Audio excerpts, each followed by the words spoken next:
Hey everybody, how's it going? It's the Daily Shooter, and this is a California emergency alert. This is an extremely important one. This is one that you need to act on right now because we're going to be talking about California's AB 2382, which, for all intents and purposes, is Gunpocalypse Part 2. Let's get started. This video is brought to you by MSRarms.com, quality and precision for the modern sporting rifle. Use them to complete your next build and save by using discount code TDS5 at checkout. Now, when it comes to AB 2382 or any anti-Second Amendment bill for that matter, try and keep in mind that I am not a lawyer. I read the legal mumbo jumbo, I try and make heads and tails of it, and then I bring that to you. It's always best that you be in the know and be as well informed as possible. There's actually a website right now that is dedicated to stopping this bill called StopAB2382.com. It's run by the Firearms Policy Coalition, and they are actively trying to put a stop to this before it goes any further. Okay, so let me go ahead and explain to you guys exactly what they're trying to do with this bill. Well, I guess bottom line is they're trying to outright ban firearms in the state of California through 1,000 paper cuts, but let me explain to you what this bill seeks to do. They want anybody that sells these firearms accessories, these are not firearms, okay, the lower receiver, the stamp parts with the serial number, those are firearms. These are just accessories to that firearms, or what they're calling precursor parts, parts that would be needed to build the firearms. They want anybody that sells those parts, or over a certain amount per month, to have to seek a precursor permit. So you would have to get a permit to sell those parts. You would have to pay a fee. You'd have to give them your name, your information, and so forth in order to sell those parts. It's going to have a direct effect on people that are just hobbyists, that maybe buy one thing, sell another, buy this, and then sell another in order to acquire another piece and so forth, you know, to build one gun out of parts from a different gun and so forth. That's going to affect the regular old hobbyist altogether. It's going to even more affect those people that run booths at your local gun shows. This would effectively, I think, put a stop to a majority of the gun shows in the state of California, because you have people that go there and they sell this stuff. They sell triggers, they sell handguards, you know, they sell all the accessories. It's not firearms, but they're there to make a living off of these, what California would consider precursor parts. It would directly affect them because they would have to apply for that precursor permit. They would have to pay a fee, and here's the clincher. Once they got that permit, they would then have to run your name through the California DOJ database. You'd have to do a background check in order to sell that stuff for you. So that guy that's sitting there with his plastic table out there trying to sell you a trigger pack for your AR-15, he's going to have to do a background check on you. And most of these people don't have the capability to do that. So you can see where that's going to be a very, very big problem for them. Now, it does state, from what I understand, that FFLs currently are not going to be subject to this. So your local gun shop, those people, they're already FFLs. They're not going to have to get the precursor permit because they already have a federal firearms license. However, that doesn't mean that they're not going to have to abide by the rest of it, which means that stuff that they bring in is going to have to be subject to your background check. So you could actually be denied a trigger, believe it or not. You could be denied an 80% lower, which is really just a paperweight until you do something with it.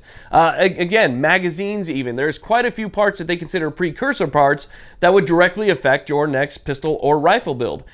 It does not limit itself to rifles. It also goes after pistols and any other firearm. So 1911s, if you have an AK with maybe a stamped receiver or just even an upper dust cover, that can be considered as well.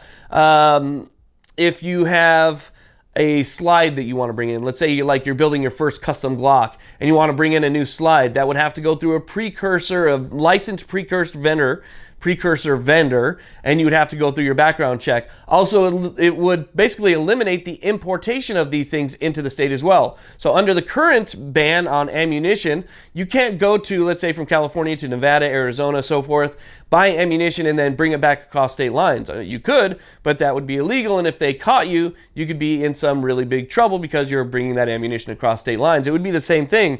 You couldn't go to the Bass Pro Shop in Las Vegas, come back across with a couple trigger packs or whatever you bought there, because then you'd be transporting it across state lines. And get this, for a majority of the things that I see in this bill, if you get caught, it's an actual misdemeanor, and they will confiscate all of your firearms, and they will prohibit you from owning firearms for I believe it was 5 years? That's another thing that you want to read. Go ahead and go to that website, stopab2382.com, and read for yourself, because there is an actual firearms prohibition linked in with that misdemeanor charge that you could receive. So not only would you get in trouble and get a misdemeanor, which would cost you money and legal fees and possibly time even in jail for something that is completely legal across the rest of the country, but you would then also lose your gun rights from a misdemeanor. Get that? Okay, so obviously you can see how big this is, how widespread this is, what a problem this is. Again, it is death by 1,000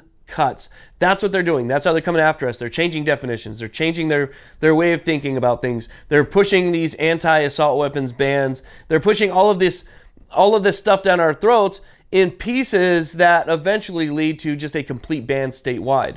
So if you can't buy parts, if you can't buy the guns, if you can't buy complete this and that, it's going to be extremely difficult to build and or buy a gun. This directly affects people who are in low income status. If you are a low income person, and trust me, I've been there before, where my wife and I, we couldn't even afford a pizza for a date night every other couple Fridays. We had to buy formula instead, and so we didn't have stuff, and we would eat on the cheap until we could get things better, and we made a better life for ourselves. But I couldn't afford $100 a month. That was just out of my budget.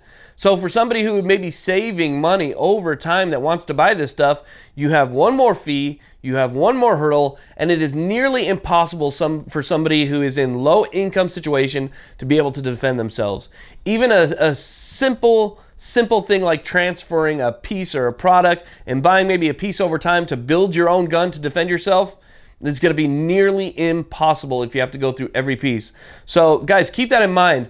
We also have other things that are coming up through the original Gunpocalypse bill, like ammunition registration. We have some other things on there, like there's going to be some extra taxes and stuff that are going to be tacked on. And this stuff is all going to hit July 1st, 2018 this year. We're going to have some major implementations.